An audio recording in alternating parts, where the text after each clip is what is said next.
Have you ever had a moment where ancient wisdom suddenly made modern sense? A quiet voice from the past echoes in the lab reports of today. It's eerie, isn't it?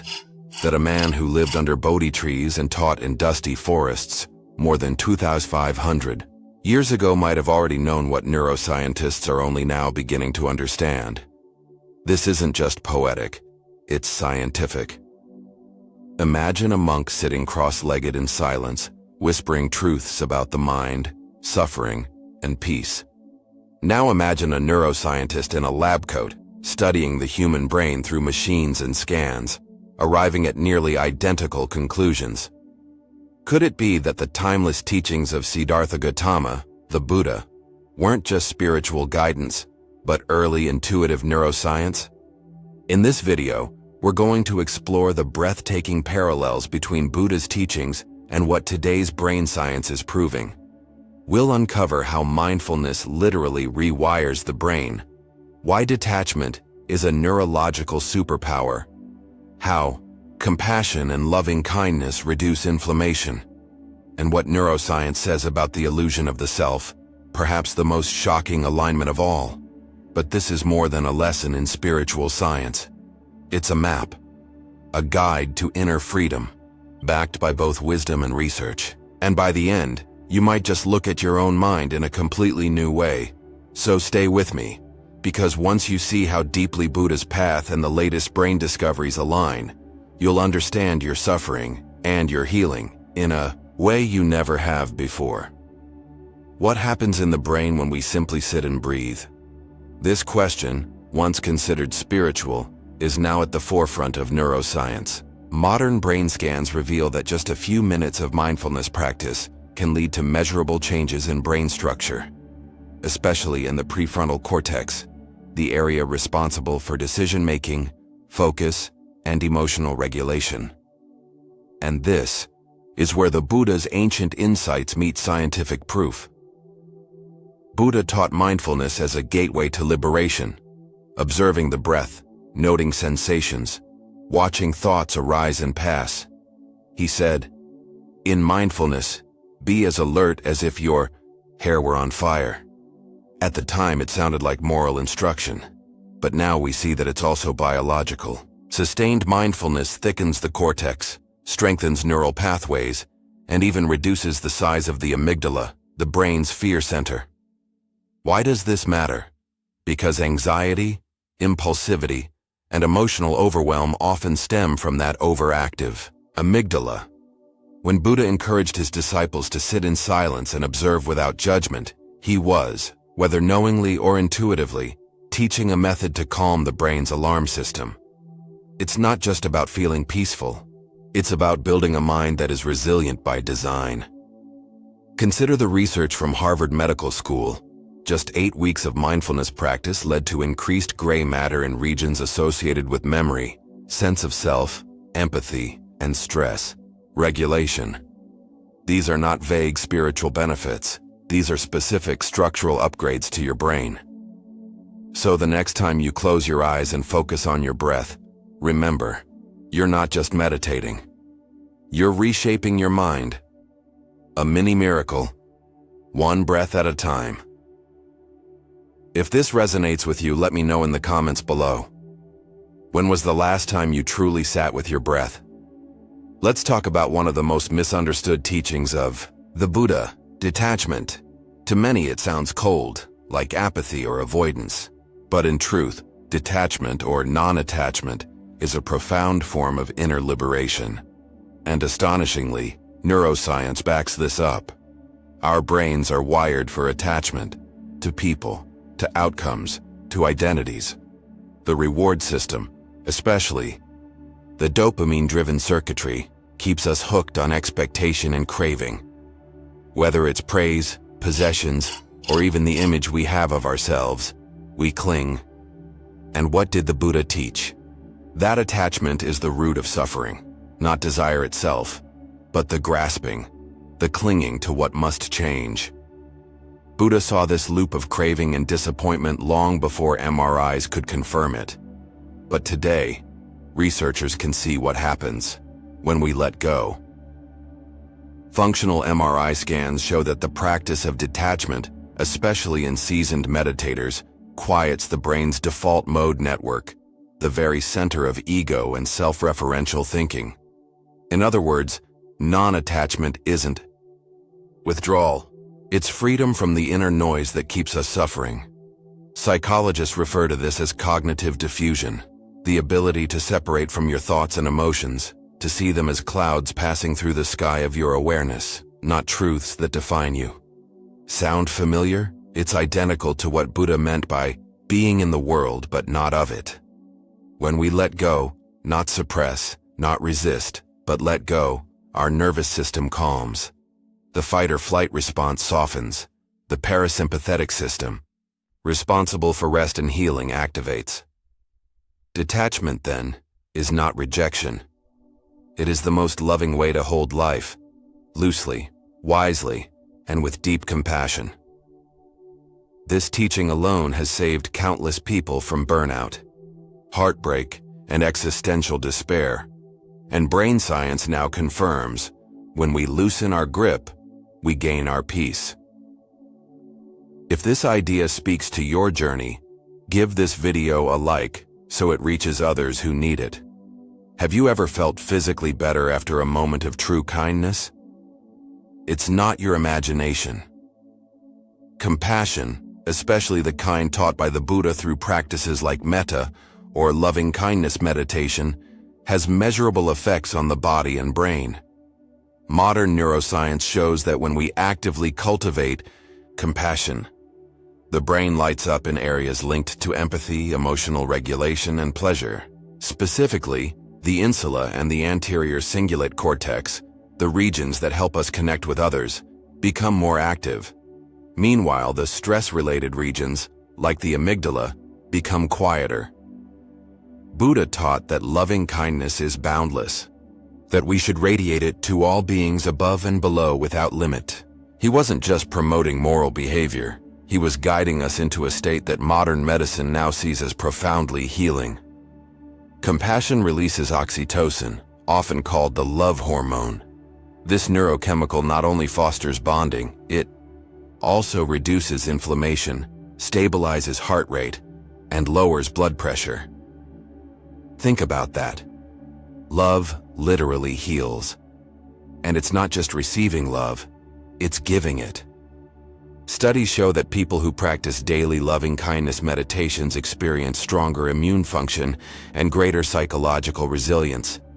This echoes Buddhist teachings that compassion is a strength, not a weakness. But why does this matter for your mental well-being? Because in a world that often feels fragmented, competitive, and cold, returning to compassion reactivates the truth of our interconnectedness. And neurologically, it helps rewire us out of fear and into safety. The Buddha knew that true healing wasn't just about stillness, it was about warmth. Extending heartfelt goodwill to others doesn't just transform them, it reshapes you at the deepest biological level. And here's the real beauty. The more you practice loving kindness, the more natural it becomes. Over time, the brain actually defaults toward empathy and care. Compassion stops being an effort and becomes a state of being. So when you send silent wishes of wellness to a stranger, or even to someone who's hurt you, you're not just being spiritual, you're rewiring yourself to heal. Who are you really? It's a question that sits at the core of both Buddhist philosophy and modern neuroscience. And both are arriving, through vastly different routes, at the same startling conclusion. The self, as we think of it, is an illusion. Buddha called it anatta, no self. He taught that what we consider I is not a fixed, permanent essence, but a flow of ever-changing experiences, sensations, thoughts, perceptions, consciousness. Like a river, never the same from moment to moment. Now neuroscientists are saying much the same thing. Using fMRI, researchers have studied a part of the brain known as the default mode network, DMN. This is the part that lights up when you're not focused on the outside world, when you're daydreaming, ruminating, or reflecting on yourself. It's where our internal narrator lives, our I. But here's the twist. Studies show that experienced meditators, those who've practiced the kind of awareness and presence taught by the Buddha, have a significantly less active DMN. Their sense of identity becomes less entangled with thought, less solid. Just as the Buddha described. What does that mean in everyday life? It means the painful stories we tell ourselves. I'm not good enough. I'll never change. This is who I am. Begin to lose their grip. The self becomes less of a prison and more of a passing cloud. Psychologically, this shift is profound. Less self-referencing equals less anxiety, less depression, less compulsive thinking. Spiritually, it's a glimpse into liberation. But there's more. When we see through the illusion of a fixed self, we also begin to see others differently. Not as separate egos to defend against, but as fellow waves in the same vast ocean. This insight births natural compassion, humility, and peace. So when Buddha urged his followers to investigate the nature of the self, not to cling to it, not to identify with it, he wasn't asking them to believe something mystical. He was inviting them to experience freedom. And brain science now confirms, the less we cling to me, the freer we become. Let this land for a moment. What if the person you think you are is just a pattern of thought? And what happens when that pattern begins to dissolve? What's so special about now? Buddha emphasized the power of the present moment over and over again. In fact, nearly every teaching circles back to this one idea. Liberation begins here and now, not in memory, not in imagination, but in direct, living awareness. Neuroscience confirms that our attention is like a spotlight, and where we shine it determines not just our perception, but our emotional state, our neural development, and even our long-term well-being. When our attention is scattered, dragged into past regrets or future anxieties, the brain shifts into a stressed, disjointed state. Cortisol levels rise, focus wanes. We become more reactive, less grounded. But when we return to the present moment, especially through breath or body awareness, something beautiful happens. The brain synchronizes. Activity shifts from chaotic loops in the default mode network to coordinated, calm rhythms in the prefrontal cortex and sensory areas. We move from narrative to presence, from noise to silence. Buddha taught this in the Satipatthana Sutta. When walking, know that you are walking. When sitting, know that you are sitting. This wasn't just poetic simplicity, it was neurological training, and it's not just monks who benefit. Studies have shown that even brief periods of present moment mindfulness, just 10 minutes a day, can reduce anxiety, improve memory, and increase cognitive flexibility. Why? Because present moment awareness gives the nervous system a chance to reset. It breaks the feedback loop of worry and identification, offering a pause in which clarity and choice can arise. This is why so many find meditation life-changing, not because it removes problems, but because it repositions the mind out of the storm and into the eye of it. And perhaps the most profound truth of all. In the present moment, suffering cannot survive. Suffering lives in resistance to what was or what might be. But when we're fully here, there's only experience, only life unfolding. This is why the Buddha said, "Do not dwell in the past, do not dream of the future. Concentrate the mind on the present moment, because peace isn't found in circumstances, it's found in attention." If you're still with me, I invite you right now to take a single conscious breath. Let it be a reminder, this moment is enough. Why do we suffer? Buddha's answer was startlingly simple. Tanha, or craving. The thirst for pleasure, permanence, and identity. This, he said, is the root of all our discontent. But what's fascinating is how precisely this aligns with what modern neuroscience reveals about the brain's reward system. At the core of this craving lies dopamine. Dopamine is not the pleasure chemical, as many believe. It's the anticipation chemical. It's what drives desire, fuels habits, and creates the restless itch to chase, consume, and grasp. And it's this cycle, wanting, chasing, momentary reward, then wanting again, that mirrors the Buddha's wheel of dukkha, or suffering. Each time we get a hit of dopamine, from a like on social media, a bite of cake, a flash of praise, the brain reinforces the behavior. It's a feedback loop, one that eventually enslaves us to constant stimulation and dissatisfaction. But here's where it gets truly powerful. Buddha didn't say to stop wanting cold turkey. He taught wise attention, noticing craving without feeding it, observing desire without acting on it. Neuroscience supports this. When we bring mindful awareness to cravings, naming them, feeling them in the body without judgment, activity in the craving centers of the brain begins to diminish. This is called urge surfing, and it's now used in addiction recovery, stress management, and even behavioral therapy. The act of observing craving, rather than indulging it, activates the prefrontal cortex, our seat of wisdom and choice. The very act of watching dissolves the compulsion. Over time, this rewires the brain. We shift from reflexive reaction to spacious response. This is the heart of Buddhist practice, not suppression, but understanding. Not moralistic denial, but compassionate clarity. And the irony? When we stop needing so much, we begin to feel whole. Not because we've achieved everything, but because we've remembered we already have enough. What would your life feel like if you weren't ruled by your next craving? Pause with that question. Let it stir something in you. Why does suffering exist? This is one of the deepest questions both religion and science attempt to answer. Buddha taught that suffering is not only inevitable, it's essential. Not as punishment, but as a teacher. A mirror showing us where we're still attached, still asleep. Modern neuroscience has come to a similar insight, though framed differently. Neuroplasticity, the brain's ability to change and adapt, is often triggered by discomfort. Pain, whether physical or emotional, creates a kind of biological pressure. It forces the brain to reevaluate, to search for new patterns, to build new connections. This is how we grow.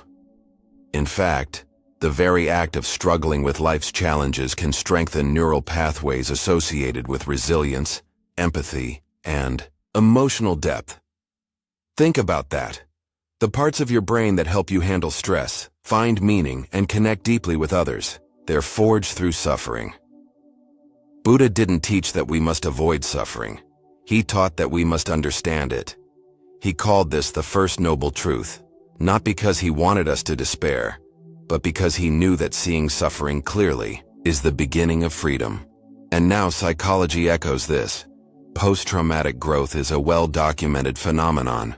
People who endure hardship and face it mindfully often emerge with greater clarity, stronger values, and deeper compassion. It's not the pain itself that transforms us. It's how we meet it. This is why meditation is not about escaping discomfort. It's about turning toward it, gently, courageously, with full awareness. And here's the gift neuroscience confirms. Each time we do, the brain adapts. We become less reactive, more centered. We grow not around the wound, but through it. So the next time life feels heavy or unbearable, remember, this moment may be shaping your mind for wisdom. The pain may be the path. If this speaks to your heart, consider sharing your experience in the comments. You never know who it might help. What's so powerful about a single breath? To the untrained mind, breath seems ordinary, automatic, forgettable. But both Buddha and modern neuroscientists regard it as something far more extraordinary. A direct portal to the nervous system, to awareness, and even to spiritual insight. Buddha placed immense emphasis on breath. In the Anapanasati Sutta, he outlined the full path to enlightenment through mindful breathing alone. Why? Because the breath is always here. It's the bridge between body and mind, conscious and unconscious. And today, we know why it works. Breathing. is one of the few bodily functions we can control both voluntarily and automatically. That makes it a unique lever, one we can use to affect our entire nervous system. Take slow, deep breathing. When we extend the exhale, especially with awareness, it stimulates the vagus nerve. This activates the parasympathetic nervous system, the body's rest and digest state, reducing heart rate, lowering blood pressure, and calming stress hormones like cortisol. It's not just relaxation. It's transformation. Even a few conscious breaths can shift brainwave patterns, increase alpha activity, associated with relaxed alertness, and reduce activity in the amygdala, the brain's fear center. This is not spiritual metaphor, it's biological reality. But here's where it gets even more beautiful. As we return to the breath again and again, especially during moments of agitation or distraction, we begin to train the mind to return to now. We develop what scientists call attentional control, and what the Buddha called samadhi, one-pointed focus. Over time, this builds a kind of inner stability, a groundedness that doesn't waver with every passing mood or thought. And that's freedom. Conscious breathing is not just a technique, it's a way of remembering your center. Every breath says, I am here, I am alive, I am aware. So the next time you feel overwhelmed, lost, or scattered, try this. Place your hand on your chest, close your eyes, inhale slowly, exhale fully, and let that moment be enough. Because in that single breath, you're not just calming your mind, you're awakening your consciousness. What happens when we stop judging our thoughts? This is one of the most radical shifts that both Buddha and modern psychologists emphasize. That healing begins not with changing your thoughts, but with watching them. Buddha called this sati, mindfulness, the act of observing the flow of experience, with clarity and equanimity. Not reacting, not labeling, just witnessing. It sounds simple, almost passive, but it's profoundly powerful. Today's cognitive neuroscience confirms why this practice works. When we observe our thoughts without judgment, a fascinating shift occurs in the brain. The medial prefrontal cortex, the part associated with self-evaluation and narrative thinking, begins to quiet. Meanwhile, the lateral prefrontal cortex, the area involved in perspective-taking and emotional regulation, becomes more active. In essence, we gain distance. We stop being inside our thoughts and start relating to them. And this distance changes everything. This is exactly what therapists call decentering. It's the ability to see thoughts and emotions as temporary mental events, not facts. And it's now a cornerstone of mindfulness-based therapies used to treat depression, anxiety, PTSD, and more. But Buddha taught this long ago, without fMRI or diagnostic labels. He knew that when we stop clinging to thoughts as me, they lose their power. He described the mind like a mirror, able to reflect clearly, but often clouded by judgments and identifications. When the mirror is clean, awareness shines. This clarity allows us to respond to life rather than react. It opens a space between stimulus and response, a space filled with choice, freedom, and insight. And this, too, changes the brain. Repeated mindfulness practice strengthens neural pathways associated with resilience, compassion, and clarity. It's not about silencing thoughts. It's about relating to them differently. So the next time you notice a negative thought, I'm failing, they don't like me, I'll never change, don't fight it. Don't believe it. Just notice it. Say silently, ah, thinking, and let it pass like a cloud. Because mindfulness isn't about fixing the mind, it's about freeing it. What if you're not as separate as you think? One of the Buddha's most profound teachings was the concept of interbeing, that all things are interconnected, arising together, dependent on one another. This is because that is, he said. It's a spiritual insight, yes, but it's also a scientific one. Neuroscience increasingly supports the idea that we are biologically wired for connection. From mirror neurons, which allow us to feel what others feel, to the polyvagal theory, which shows how our nervous systems co-regulate. Through social cues, science reveals that we are never truly isolated. Our brains and bodies are in constant dialogue with those around us, and this has massive implications, not just for how we treat others, but for how we treat ourselves. Buddha taught compassion not as an abstract virtue, but as a necessity for awakening. Hate is not overcome by hate. Hate is overcome by love, he said. Modern psychology echoes this. Compassion practices don't just improve relationships, they improve immune function, reduce inflammation, and even alter gene expression. Yes, loving others can change your biology. And there's more. Research shows that when we meditate on interconnectedness, visualizing others' joy, sorrow, and humanity, activity increases in the brain's empathy circuits. But something else happens too. Activity in the self centers diminishes. In other words, the more we feel connected, the less we suffer from isolation, ego, and fear. This is interbeing, alive in your neurons. Think about the people who've shaped you. The faces, the gestures, the kind words that echo in your nervous system. You are not a separate self. You are a symphony of relationships. And this understanding doesn't just inspire compassion, it relieves a deep, aching loneliness. Because the truth is, we heal in connection. We remember who we are in relationship. And when we see others clearly, we see ourselves more clearly too. So when Buddha said that enlightenment is not a solitary pursuit, but a shared awakening, he was describing something that neuroscience is only beginning to grasp. We rise together. If this touched something in you, I invite you to comment with the name of someone whose kindness shaped you. Let's honor those silent teachers. Daily practices that bridge Buddha's wisdom and brain science. Now that we've explored the remarkable alignment between Buddha's teachings and modern neuroscience, how can you bring this into your daily life? Here are 5 simple science-backed practices that also honor ancient wisdom. Each one is easy to apply, deeply empowering, and a pathway to lasting transformation. 1-minute mindfulness.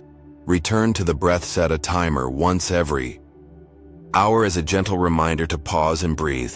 For just 60 seconds, close your eyes, feel the air entering your nostrils, and follow the full inhale and exhale. This practice activates the parasympathetic nervous system and strengthens your attention circuits, reducing stress and increasing present moment awareness. Reflection. What if peace isn't something you find, but something you return to again and again? 2. Label the craving. Interrupt the loop when you feel a sudden desire, whether it's for food, approval, or distraction. Pause. Silently name it. Craving. Feel it in the body. Watch it like a wave rising and falling. Neuroscience shows, that labeling an emotion or urge reduces activity in the amygdala, decreasing its grip on you. This is modern-day mindfulness in action. Reflection. What would happen if you didn't act on every impulse, but simply watched it pass? 3. Practice loving kindness. 5 minutes a day, each morning or night. Take 5 minutes to silently repeat wishes of well-being for yourself and others. Start with, may I be safe, may I be peaceful, may I live with ease. Then extend this to someone you love, someone neutral, someone difficult. And finally, all beings. This rewires empathy circuits and releases oxytocin, helping regulate emotions and deepen your sense of connection. Reflection. Can your heart become wide enough to hold even those who challenge you? Create a sacred pause. Response. Overreaction. Before responding in a tense moment, whether in traffic, in a meeting, or during an argument, take a conscious breath. Feel your feet. Notice the sensations in your body. This brief pause allows your prefrontal cortex to engage, giving you the power to choose your response rather than be ruled by reactivity. Reflection. What would your life feel like with more space between stimulus and response? 5. Evening reflection. Clean the mirror. Each night, spend a few moments reviewing your day without judgment. What moments brought you peace? Where did you get caught in craving or reactivity? Acknowledge each moment like clouds passing through the sky of awareness. This strengthens meta-awareness and gently conditions your brain for insight and compassion. Reflection. Can you meet your flaws with as much kindness as your triumphs? These practices don't require robes, retreats, or renunciation. They require presence, a willingness to show up for your life, moment by moment. And as both Buddha and neuroscience remind us, that's where transformation begins. Let me know if you're already practicing one of these, or which one you're going to try first. So, what do we make of this stunning convergence? Buddha, sitting in silence under a fig tree over 2,500 years ago, described the inner mechanics of the human mind with a clarity that modern neuroscience is only now confirming through machines, maps, and studies. And yet the most vital truths, those about presence, compassion, and the illusion of self, were never locked away in labs. They've been here all along, waiting for us to remember. The science doesn't make the teachings more real. It just makes them more relatable, more accessible to those of us who live in a world of data, screens, and studies. But deep down, something ancient in you already knows this is true. That stillness heals. That watching the mind softens its grip. That loving others dissolves the illusion of separation. That the present moment is not a small thing. It's everything. Buddha didn't teach to be followed. He taught so you could see. And science, for all its brilliance, is now helping us see what's been here the whole time. So here's the question I want to leave you with. What if the path to your freedom isn't in becoming someone new, but in understanding who you already are, beyond thought, beyond fear, beyond name and form? Thank you for walking this path with me today. If this journey resonated with your heart, please give the video a like. It helps the message reach others who are searching, just like you. Subscribe if you'd like more wisdom like this, woven with science and spirit. And if you're ready for the next step, watch this video on the 3 hidden beliefs that keep you stuck spiritually and how to release them. It's a deep dive into the subconscious roots of suffering and awakening. Until then, breathe deep, walk slowly, and remember, peace was never far, it lives in you.